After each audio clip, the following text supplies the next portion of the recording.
तर नाना पटोलेंच्या विरोधात भाजपनं आंदोलन छेडलेलं आहे। रविवार कारंजा परिसरामध्ये भाजपनं निषेध आंदोलन केलंय। पटोलेंचा काँग्रेसच्या विरोधात घोषणाबाजी करण्यात आलेली आहे। तर एका कार्यकर्त्यानं नाना पटोले यांचे पाय धुतलेले होते, त्याचा व्हिडिओ समोर आल्यानंतर दुसरीकडे भाजप आक्रमक झाल्याचं पाहायला मिळतंय। भाजपकडून नाना पटोलेंचा निषेध करण्यात आलाय।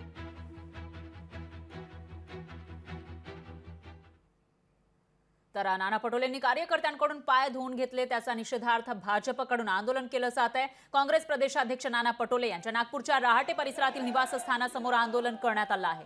यावेळी पटोलेंच्या निवासस्थानाबाहेर पोलिसांचा कडेकोट बंदोबस्त तैनात आहे। एकीकडे हा कार्यकर्ता ज्याने पाय धुतलेले होते तो लोकशाही मराठीवर आला आणि त्याने त्याची बाजू या ठिकाणी मांडलेली होती, त्याला काहीही हरकत नाहीये। मात्र दुसरीकडे भाजप आक्रमक झाल्याचं पाहायला मिळतं। भाजपनं नाना पटोलेंच्या नागपूरच्या निवासस्थानाबाहेर आंदोलन केलं आहे, आक्रमक पवित्रा तिथला आढावा घेतलेला आहे आपले प्रतिनिधी ज्ञानेश्वर पवार यांनी।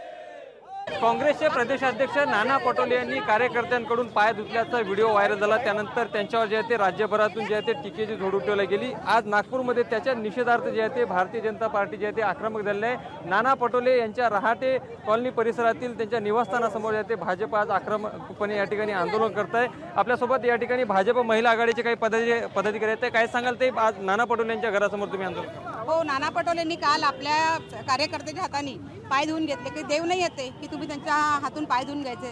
तिथे गजानन महाराजांची पालखी होती, ती ठीक आहे, तुम्ही दर्शन करायला गेले, पण स्वतःच्या हाताने पाणी आणून दिलं कार्यकर्त्याने, स्वतः पाय धुवायला पाहिजे होते, कार्यकर्त्याच्या हाताने पाय धुवून घ्यायचे तसं। अच्छा, एकूणच पाहू शकतो की नाना पटोले यांनी कार्यकर्त्याच्या हातानं पाय धुवून घ्यायला नको होतं अशी भूमिका जी आहे ती भाजप कार्यकर्त्याची आहे। आणि याच्या निषेधार्थ जे आहे ते नाना पटोले यांच्या निवासस्थानासमोर आज भारतीय जनता पक्षाकडून जे आहे ते आंदोलन करण्यात आलं आहे। लोकशाही मराठीकरता मी ज्ञानेश्वर पवार, नागपूर।